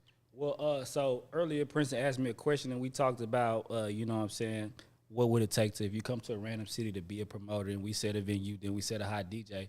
But the last thing would be a team, and I would say collaboration. You know what I'm saying? Being able to collaborate and work with other people. So, like, for example, like, whenever y'all was in preschool, y'all was in high school, right? You remember they had one of the things on the chart. Whenever you would get like a red, they would say you got a bad attitude, you didn't do this, or can't work well with others. Oh yeah, I remember right? that one. Yeah. You know what I'm saying? So not being able to work well with others is a ego thing. You feel like this person who is an employee, who is a partner, who is whatever, they're taken away from the pot. But what I like to look at is the collaboration mindset, right? If you look at ants, all the ants, if you ever stepped in an ant pile, as soon as you step in the ant pile, what happens? All the ants bust out. And they all are trying to put the mound back together because they working together for the good of the whole, or the good of the team. Yeah. It's the same thing in nightlife. You know what I'm saying? If I got a girl who's a waitress, right, and she's bringing me this to the team, then I got another guy, he's a door manager, he's adding this aspect to the team. Everybody on your team should be working. Everybody on your team should be adding something different. That's what makes you successful. That's what makes your organization big. If I got 5 waitresses and each 5 of my waitresses can bring me 10 people, that's 50 people right there. Now I know, all right, I got a base crowd of 50 people. Then if I know me as a promoter, I can reach out and bring about 50 people. So I know every time I do a party, I'm going to have a crowd of 100 people. Because my 5 waitresses bringing 10 people, then I'm bringing 50. You multiplying your efforts. I'm multiplying my efforts. And then my doorman, he might bring 5. Yeah. And then my MC, he might be lit like Cowboyy. He might bring him 52. Yeah. Yeah. Then I got a nigga who marketing, his name is Prinston Hicks. And Prinston Hicks might get on the motherfucking ass, and them ass might bring me another 100 people. Now we cooking. Now we got a party. Now we got a whole party. But everybody want to be like, nah, I'm going to do this shit by myself. You know what? You know what I was telling somebody? 500 people, just me. That's all me. You know what I was telling somebody? People always be like, man, I do this shit one deep. I said, man, that shit only cool for rap lyrics. Yeah, real. You like when you listen to like Zero, you listen to somebody like, oh, you hoes still get no love. You like, yeah, man, it's me one deep in this shit. But ain't nobody who ever built some shit built it alone, right? Zero, all his partners was in the studio that day bumping that shit when they finished. And then also DJ said a very important words, you know what I'm saying? You have to make sure that these people are not your partner. So, for example, DJ is my partner. Yeah. That's my partner. That's my brother. I love him. But DJ know when we go to the club, it's business. We'll work. Ain't no partner this, brother that. He's still my brother, but he know that we there about business. Sometimes we'll be together prior to the event and he laxed. And I'm like, I gotta be there at a certain time. And he like, but I'm booked. But that's not the issue. I got a time to be there. I don't give a fuck who booked me. Man, you know that's called being a professional, right? That's all it is. And it's a great book that I always tell people that they should read, and it's called Turning Pro, right? I got to drop at least one, right? But it's called Turning Pro, and the big thing I always tell people, some people are complete fucking amateurs at everything they do, right? And like not showing up on time, not being able to like, your partner sitting there. Like I always tell the bottle girls will be in there. They may think I'm acting funny because I won't speak to them when they're walking through the club, right? And I always tell them, because you're working. Right. Like you in the middle of bringing out some sparklers, and I try to hug you. I try to why the fuck would I do that? Right. Because in everything I do, I'm gonna operate as a professional. Right. And that's why I look at everything. Like if you call me and say, man, these ads need to be run, this marketing campaign, and we've agreed upon this. The fact that you can count on me is what makes me a professional. Right. That's what makes you want to work with people. Right. And a lot of people are amateurs because they are kind of like, well, this is not my main job, so I'm not gonna work that hard. It's like, do you think? Man, call What, I'm glad my you boy said Cowboy, we need to put this on the board as a sound effect. But my boy Cowboy, he say, how he do anything is how he do everything. Let me talk real quick. I'm glad you said that. I'm glad you said that. If you want to be a promoter, if you want to be a bottle girl, be a promoter. That's why I'm world's most hated. It's so many people who out here who doing parties and like, oh, I'm not a promoter. You got one foot in, you got one. Jump in there. Right. Come on. If you a bottle girl, book with, like, you need to be holding them sparklers up high. Be proud. The worst thing you could do is be a half-ass promoter. Be a half-ass Man, I seen one girl. of the bottle girls spend 10 bands on her birthday, right? Fucked me up. And I thought about it because they were elite. They were a professional, right? It's like, to me, what comes down to being a professional is like, if I'm doing this shit, I'm doing it, right? If I'm going to do a podcast, I'm going to try to do it all, right? Because I ain't even finna do nothing that I don't want to do. Facts. That's another thing. Like, anything you don't want to do, don't do it. That's why if you want to do promotion, you need to do that. Because if you have to do it, it ain't going to even work. Oh, yeah. Because you got to wholeheartedly do it. You got to say fuck everybody and just go in. Like how both of y'all was saying, you gotta say. No, that's the truth, because like when I look at this shit, and I looked at everybody who's been successful, right? I got so many partners right now that's not here on this couch because they was just talking about shit. I don't understand. I really don't get it. I'm baffled. Maybe you can answer it for me. One of you gentlemen can answer me for me. How many people just talk about shit they not gonna do on a daily basis? Every day. They just be like, well, I'm gonna do this, and I got this business idea. It's like, fuck that idea. Are you gonna execute it? Because the whole thing is, I guarantee, my mama just gave me a good business idea. I got friends who give me good business ideas all the time. But 5 years passed, and guess what? That motherfucker still ain't launched. And that's the whole thing. It's the execution. That's a professional. If I say it out my mouth, I'm going to at least attempt. I'm going to at least attempt to do it. Right. I ain't going to trip on failing. I'm going to at least say, I'm going to try to make this shit happen. Right. And I feel like that's the whole thing of what I've seen you do throughout the whole period. Didn't mean it went right all the time, but you were just like, we're doing it. Right. Like, we're going to try to open a club. We're going to try to get a venue. That's we're what gonna you try to build this respect shit. about all your friends, your close family members that you admire the most. They just say, fuck it. Like, we doing it, and this is what it is. Nah, but I mean, that's just the type of motherfucker I can respect them. Like, hey, fuck it, I'm going to just do this regardless of what everybody say. Because even when I started promoting, they was like, man, how you going to do that? Because so-and-so them, they doing this. Right. So-and-so them, they doing that. Man, it was a Look at me now. Man, everybody was selling books. Everybody was selling books before Amazon came along. Motherfuckers don't even remember Borders and all that type of shit, right? Because Amazon smoked their ass. Right. And they became somebody. What's the meme? It's like, I sell books to I sell everything. I sell whatever the fuck I want. So it's like, when I look at it, it's like, just because somebody in the space don't mean that it's impossible. Like, Nothing's it's almost impossible. like this person, you think this is a magical creature that's got a monopoly and they hands over the globe like, like, bro, you got to get in there because there's always a space that's not being filled. And I think that's the biggest thing, right? True. So I want to go to something like this because me and you got something similar that we've done, right? We've left college, and I want to have people on here that have gone through college to show, because I really want to show, it's not about if you did or didn't go to college. It's about the type of character and person you are. But how does education play into you building all the stuff that you build? Man, I feel like education plays a tremendous amount. You know what I'm saying? One of my biggest things that I do to be successful is research. I do research. Shout out Matthew Knows. but nah, for real. I mean, even if you aren't going to do some type of traditional education, a lot of the things that add to my unique tactics and things that I do are reading different books, getting different ideas, like The Purple Cow, Book Dick. I knew it was coming. Purple Cow is a really, it's a bad great motherfucker. Book. It's a bad motherfucker. And I mean, it just teaches you to look Purple at Cow? things. The Purple Cow. Book Dick. Yeah. Book Dick.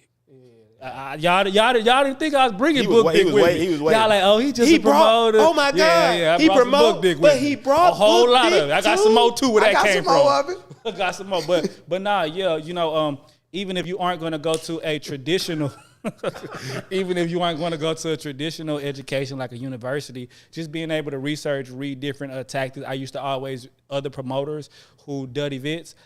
They didn't write books, but I actually had 2 promoter books when I was in college. I would look at other promoters from other industries, you know what I'm saying? People like Yes Jules, people like AG Entertainment in Atlanta, people like Headliner in Miami, you know what I'm saying? People like Supreme Team in LA when I was coming up, and just researching those people and actually studying those people. Another thing that going to something like college will allow you to do is to increase your network. When I was in college, I joined a fraternity, the biggest, the baddest fraternity in the motherfucking world, Omega Psi Phi. I joined Omega Psi Phi, and that also gave me the opportunity. But yeah, I joined Omega Psi Phi, and you know what I'm saying, that allowed me the opportunity to travel, to network, to meet brothers from other chapters, people from other chapters, and different type of things like that I was able to take and leverage and bring to my nightlife business. So another thing, JP, you know what I'm saying, JP, if you still on here, he said that he moved down here. Another thing would be, I would say, to enroll in college, join a club or organization or something like that. You know what I'm saying? Take one class. You don't even got to enroll. That's what I'm saying. Like, I remember my cousin went to go work at the TSU with bookstore. me, he ain't go. He was just just in going to college. class. He was in college without a schedule. The teacher would ask him, what you doing? He said, I'm just... You can go in them classes though. No, that's you really, the thing. you can go into classes. They don't tell you till you pay. Yeah. And then you got to bring somebody, and then you got to realize the only none thing of you your ain't teachers gonna have trip. is you ain't gonna have the curriculum, right? And I guess if you get deep in there, you be like, bro, how you got to this lab? You can get the curriculum though.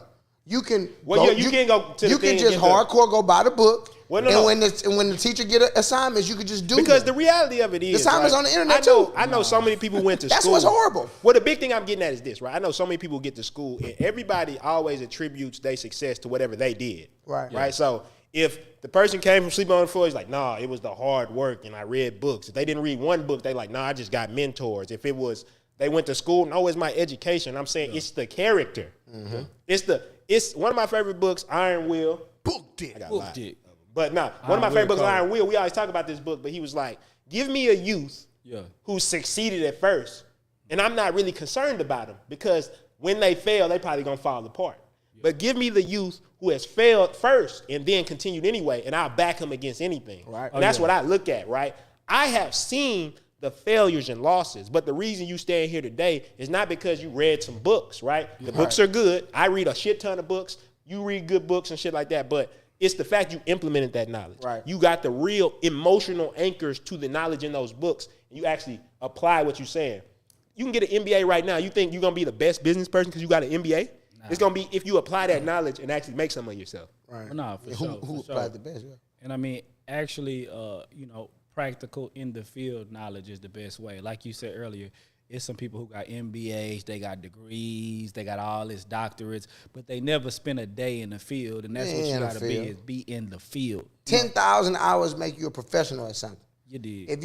If you fold shirts for 10,000 hours, you're a professional at it. You're a professional. You did. If you DJ'd for 10,000 hours, you're a professional. If you did a podcast for 10,000 hours worth of these. And then guess what? You can backdoor and sell that education to other people. There you go, because you're going to have the reps. You did something 10,000 times, you took them L's. And now them L's, you took all of the L's you could take. I done took the L this way. We done took so many L's throwing. Man. I done took enough L's throwing events with these two individuals, and they was throwing events well before they met me. Yeah. And he was throwing, you can go on down the line, and I can only imagine how many L's they took before. Remember the one time we took that L, the mansion party, and it rained on us, and we was in the back of the truck. Man. All of the furniture that we rented. Listen to y'all, all of the furniture we rented literally got rained on. And I'm sitting in the back of the car. I will never forget this shit. We had to rent another storage space. We put the stuff back in the storage space. It's literally 6 hours into the event. The house that we booked is no longer available. Yeah. All of this furniture that we was booked for the event is gone. And we in the car with these people. They took more L's than me at this time because they laugh at me now about this shit. Bro. Shit, you almost got shot at that motherfucker. Bro, I almost even got shot at that motherfucker, right?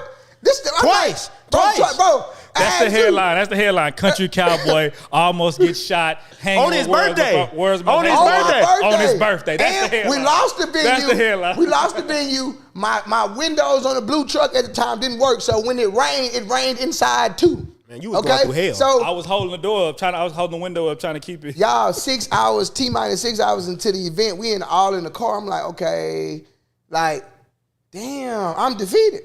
At this point, I ain't took an L like this. Nah. This is like a unique L. I remember that day. And what the world most hated promoter said. He said something that fucked me up that day. He said, oh no, we having an event. I say, what? How? I didn't see it, right? But somebody who took enough L's at the time, I already saw it. Yeah. You can see through the bullshit. It's like, okay, we done took enough of these L's, bro. One thing that's gone, like now how we talk, oh no, I don't give a fuck what happened. I don't give a fuck what happened. This is what's going to happen. Yeah. You know what I mean? Like, ain't no B. We gonna find another house at 2 minutes before the party if we need. We just not going to sleep tonight. That's all that means. Nah, but bro, we didn't go to sleep. We found another house. Bro, found another house. We had the party and it worked. But see, and that's what you call faith. Faith, they call it the believing things unseen. You know what I'm saying? For my spiritual people out there, y'all might call it God. So for my scientific people, y'all might call it the infinite intelligence or whatever you want to call it, right? But one of the things about faith is, and this is the last gem that I was going to give y'all to become a great promoter, is find you a really great mentor or whatever business you're in. Because the mentors, they are tried and true. They've already been through those things. So actually what DJ was speaking about, in a way, he was mentored by me. Just like when me and Prinston went in Matthew Knowles' office, you know what I'm saying? We had the ability to have an amazing mentor. You talking about a person who's went through failures and failures and failures. When Beyonce and them, bro, when Beyonce and them first started off, they was singing at a hair salon. You know what I'm saying? They was outside trying to make it happen. Think about how many times they failed. And look at Beyonce now. Look at Solange now. You know what I'm saying? When you look at things like that, and a lot of times mentors are able to guide you and give you advice. A mentor is almost like having a good coach. Right. You know what I'm saying? Exactly what it is. Mentor is like having a Nick Saban and like, bro, look, if you just run this route, I'm telling you, I done studied their defenses. Sure. I'm telling you, you're going to catch it. I'm telling you, you're going to be open. And that's what a mentor is going to do for you. He going to tell you when you're going to be open. I'm going to tell you something crazy. One of my favorite things I ever heard was success in most things is knowing how long it takes to succeed. Oh, yeah. I'm going to say that again. Success in most things is knowing how long it takes to succeed. If you knew right now, starting out, you about to start a business, you about to drop out of college, you about to leave your job, that you would succeed, but it was going to take 2 years, you wouldn't really give a fuck. Because after 2 years, success was coming. Oh, yeah. Well, really, entrepreneurship is like that. We don't know when the success is going to come, but I do know if you're just not a person who quits, you're a person who can adapt, right? It's not being crazy and bumping your head against the same wall over and over. It's like, this didn't work, adapt. This didn't work, adapt. There's no way that you can't fail to be successful. Just like you said, pivot. Right? All you're going to do is pivot to where you're going. And that's what I'm saying. So it's like, it's a statement. They say it's better to be in business, right? And what being in business means that sometimes there you go. You find a lane because you were trying to do business, right? First product we ever had, which was like 6-figure product, was Instagram Explosion. Ooh. We learned that from doing another business of digital marketing, that all of a sudden we found, people actually wanted this. But we never would have found that product had we not been in business. Right. So pivot. I know a lot of stuff. When we first started, you was doing mansion parties, right? You was doing mansion parties, but you figured out a lane that was not filled at the time. You see what I'm saying? Pivot. And I think that's the biggest thing about all this shit is like, if you can get to that mindset, you can really change your trajectory and everything, because you're not sitting back saying, well, I failed this one time. It's like, it's just a part of the story. Yeah. It's just a part. That's going to be something in the movie. You can put it in your documentary, and then you can be on Netflix like Kanye was on Genius and be like, damn, he went through all this. He did all this type of shit. And everybody going to be looking at you like you magical or something. Nah, for sure. 100%. Pivot. So, I guess you want to give away these final tickets. Man, yeah, before we get these final tickets, man, I want to give a couple shout outs. I want to let y'all know about a bunch of events and stuff that we have coming up. You know what I'm saying? As the world's most hated promoter, not just the world's, but Houston's biggest and number one promoter. A lot of people aren't going to like me saying that, but it's cool anyway. We have the biggest Memorial Weekend lineup. We starting out tomorrow with Country Cowboy. We had Therapy on Thursdays, the biggest Thursday night party in the city, the longest running Thursday night in the party in the city. And we bringing all the horses out the stable tomorrow at Therapy on Thursdays, Jack. Then we right back at you. Heist on Fridays. I'm not sure if you've been sleeping under a rock, where you been, where you from, but if you are from anywhere in the continental U.S., you have heard about the number one Friday night at Space, which is Heist on Fridays. We just had Key Glock. He blew the roof off that motherfucker, and we're going to keep going crazy, keep going dumb. Don't get no sleep. On Friday night, you might want to stay up all night, pop you a 5-hour energy, because right after that, City Girls, these City Girls, yeah, Carisha, the other one, Young Miami. We got Young Miami, we got JT. They will be in the building. Also, my guy Trader Truth will be there. Shout out Trader Truth, you know what I'm saying? Big H-Town shit. Cowboy's going to be emceeing there as well, too. You know what I'm saying? It's going to be lit. Over 1,000 tickets already sold. Right after that, I'm pretty sure you're not going to get any sleep on Saturday. Dior on Saturdays, I literally have one section left. Somebody was supposed to send me a deposit before I hopped on this podcast. Look on my phone. The Apple Pay is probably already in there. So I'm sure Dior is sold out. You know what I'm saying? We bringing the baddies out. We got my girl Ray. She's going to be hosting. She was on the Netflix Ultimatum. My other homegirl, Cold World, will be hosting. You know what I'm saying? We bringing the baddies out. Shout out to the Standard Group who's doing that event with us. You know what I'm saying? Shout out GMT. Then Sunday night, we are at Sakai on Sundays. It is already sold out. The inside is sold out. I got a couple sections left by the pool if you want to sit outside and get your freak on for the Memorial Weekend finale. It's going crazy. And then Monday, we at Bloom for the Tequila Garden. Doesn't stop there. June 11. We were just at that. God, June 11. That's a lot of shit. HTX Summerfest, Moneybag Yo, Big Lotto, Saucy Santana. You know what I'm saying? It's going to be crazy. They've tasked us with the responsibility of building cabanas and VIP sections. This will be the first time ever in Houston history you can get a VIP section. We'll have multi-level cabanas. You'll be able to watch Moneybag Yo, Mulatto, smoke you a hookah, pop you a bottle, and have a great time. The section packages come with concert tickets. They come with wristbands. They come with shirts. They come with the whole nine. So if you want to get a section for the biggest festival of the year, make sure you tap in with me. Shout out to HTX Summerfest. Shout out to my guys, Crowd Control. Shout out to Sabrine B and ENT, everybody who works with us on all our nights. Shout out to my partners, Reggie and Dre. Got out the mud with them two guys, just like I got out the mud with these. Shout out to the in-crowd girls, man, the in-crowd ladies. Shout out to waitresses, the bottle girls, you know what I'm saying? We got some big stuff coming soon. Shout out to promoters. Shout out to the whole team, and, man, shout out to the city of Houston. For sure. All right. So if y'all want to win those tickets, y'all can call in right now. Shout out to my mama, too. Mama most hated, man. I'm going to try to get her out at one of these events, man. Hey. Mama most hated. Man. Make sure y'all subscribe. We dropping heat like this every week on Mama's House to Penthouse. We're going to be bringing y'all all kind of content and stuff like that. But if y'all want to win these tickets, call in now. Yeah. Call in now. Here's your opportunity to win this final set of tickets. Remember that one time? We are giving away tickets to see Moneybag Yo and Mulatto at the HTX Summerfest Festival. If you want free tickets, tap in right now on the call. Don't call me June 11th because I'm not going to answer. You can call me right now.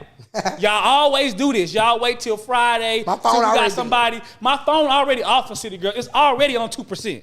It's already dead. Call me now. You want some free shit? Call me now. I got you. Here it is. Come on. Right here. There he is. Who on the line?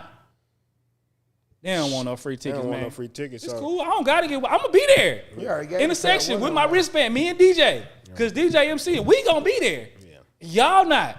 Yeah. So we about to shut down the phone lines right now.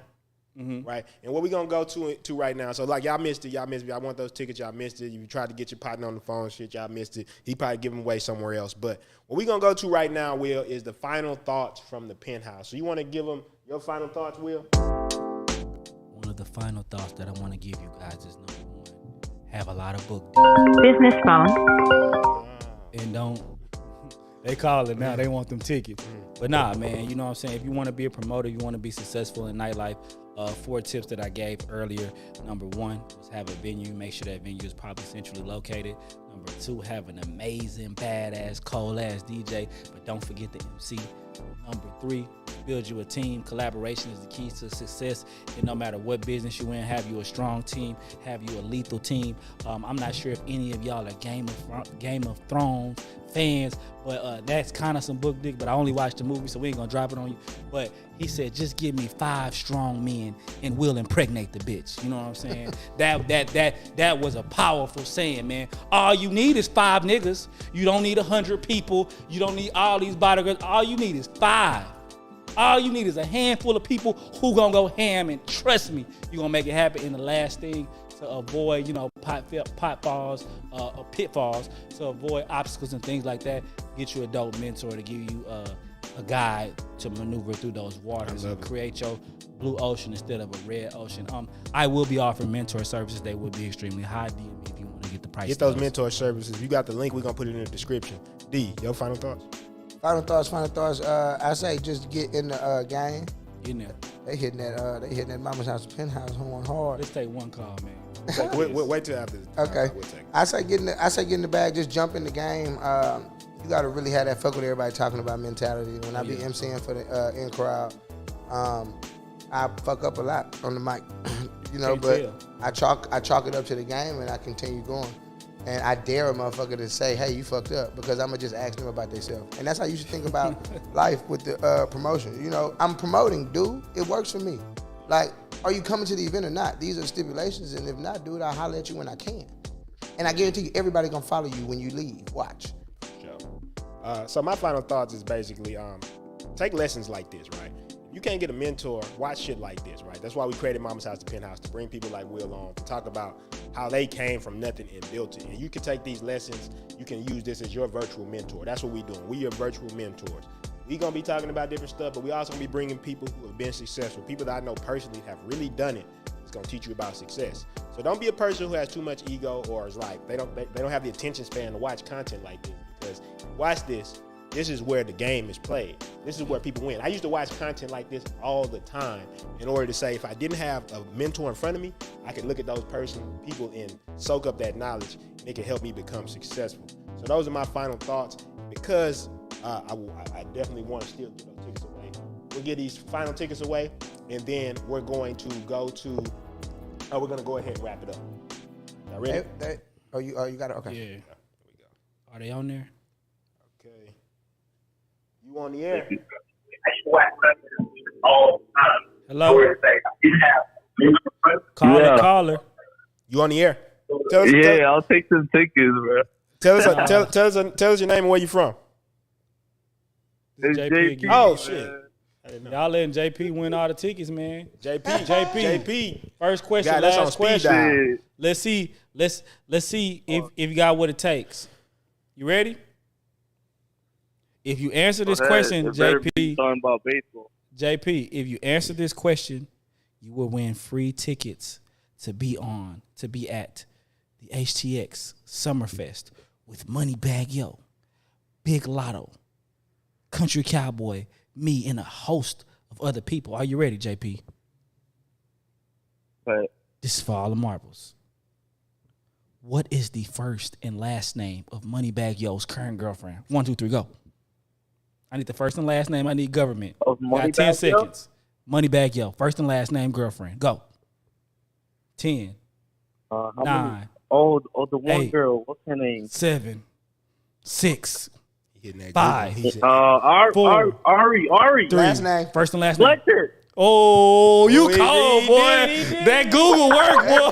That Google called, That Google called, man. Shout out to my guy JP from Buffalo, New York. You have won some free tickets to party with me, Country Cowboy, Moneybag Yo, Big Lotto, Saucy Santana, and a whole gang of other celebrities at the HTA Summerfest, man. You have been on Mama's House to the Penthouse. This is the game.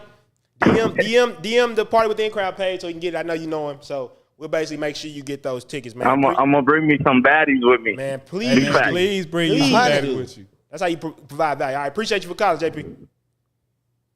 All right, so final. Tell them where they can find you. Tell them what you got going. I was gonna tell you went off on that already, kind of. So just tell them where they can find you on social media. We'll put it in the description too. Social media, you guys can find me at World's Most Hated Promoter. That's all one word, at World's Most Hated Promoter, a.k.a. the biggest, a.k.a. World's Most Hated, a.k.a. Willpower, a.k.a. he, a.k.a. him, not them. You dig? You know what I'm saying? Facebook, you know what I'm saying? I ain't going to put my government out there, but y'all can look it up. Do your research. Partywiththeincrowd.com for any of my events. If you're looking to be a bottle girl, if you're looking to be a waitress, if you're looking to join nightlife industry, just DM me and see how we can get started, man, and see how we can help you create a profitable career in the nightlife industry. And also, thank y'all boys for having me on Mama's House to the Penthouse. Man, thank you for coming, man. Thank you for going from your mama's house. And I didn't get to talk about it on this time, but next time, if these guys will have me back, we will talk about dating in Houston and in nightlife and maneuvering the dating industry. A nice toxic episode. Come on. All right, D, tell them where to find you. Big Cowboy, Country Cowboy, but you can toss the big if we talking. Big Cowboy, Country Cowboy, www.countrycowboy.com. Go to cowboy.com. 2 Y's at the end. Never forget to put the 2 Y's. So when you put countrycowboy.com in the web browser, it's going to take you to the beautiful web page that's going to have the movie there for you, and all of the social media handles at the bottom. So, you know, just get in where you fit in, man. Tap in, buy stuff.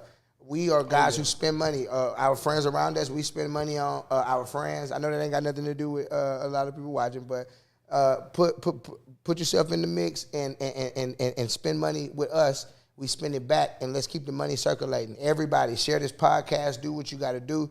Because a lot of people need the information in order to further themselves. Like a lot of people might not have enough to call like JP did and just express the fact of where they at. Somebody may get this episode that you're about to send to them because you know where they at. Send this to them, and it might help them. You help somebody, you doing, you know what I mean? You in the mix. So that's what this is all about. That's why we do this podcast. You think we do this? I mean, we know we look good, gentlemen. Y'all know y'all. You know. Okay. So I mean, but it's beyond that, man. We really enjoy helping people, man. We really enjoy changing minds. That's what this shit is about, man. You know, get it going. Yeah. So you can find me, Prinston Hicks, on everything. PRINSTONHICKS.